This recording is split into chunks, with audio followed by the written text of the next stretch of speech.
Good morning. Today I'm going to touch upon a very important and very significant topic, and that is communication. What's the importance of communicating? I'm not talking about communicating well. I'm only talking about communicating irrespective of the language. But since we are talking and I'm talking in English, so I'll stay focused on English. But the principle is for any language.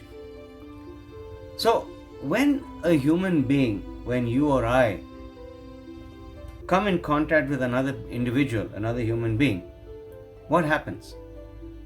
Do you realize that there is a certain process that is taking place, not just with you, but also with the other person?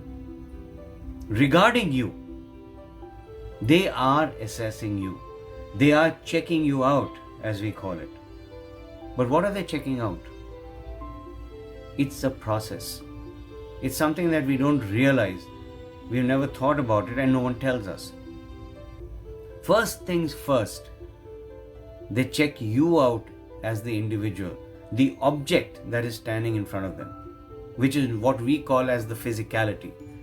They are checking out your physicality. How do you look? The color of your skin, the color of your eyes, whether you're shaved, not shaved. I'm talking from a man's perspective here. For a lady, there'll be a little more, because they are blessed with a little more. Your height, the way you stand, the way you sit, how you smell, the odor from your mouth. They look at everything. The kind of clothes you are wearing, how well groomed you are, your hairstyle, the kind of specs you wear. I mean, every little bit. If I was to say, they scrutinize you, absolutely put you under a microscope. And many people do that. And there's another percentage of these people who just look at you and say, okay, so what? But there are many people who put you under the microscope. So, as a person, as a man, alright, you got the physique, you look great, you're stunning, you're a stud. For a woman, based on her physicality, her assets, if I may use that term, because they are assets, they are blessings of the Almighty. Great skin, well-toned body, very well turned out, etc., etc.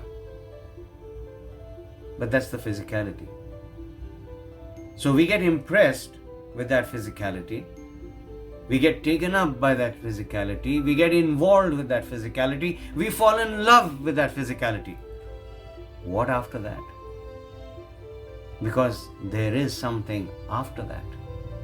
Be it a man or a woman, after you see that silent figure in front of you, the process says that now you need to talk. So when you open your mouth, there are only two things that happen. Either you are taken aback with what you hear, you're absolutely floored, you're impressed, or you want to shut your ears and say, hey, keep quiet. There's no need for you to talk. It can go either way. If it goes towards being impressive, fantastic, well done. You worked hard at it, you've kept it up, you've been practicing, so well done. But what if it goes the other way?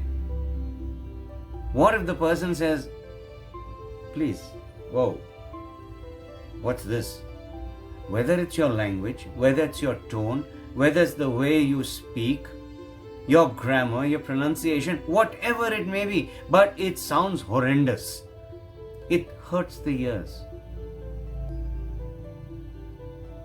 Can you imagine what kind of an impression you're creating in the other person's mind just by the way you speak? Now again, I'm pointing this out, that it's not about any language. The principle is across the board, irrespective of the language. The way you communicate. And I specifically say this for ladies. I mean, God has blessed them with beauty, with grace. The feminine figure is wonderful.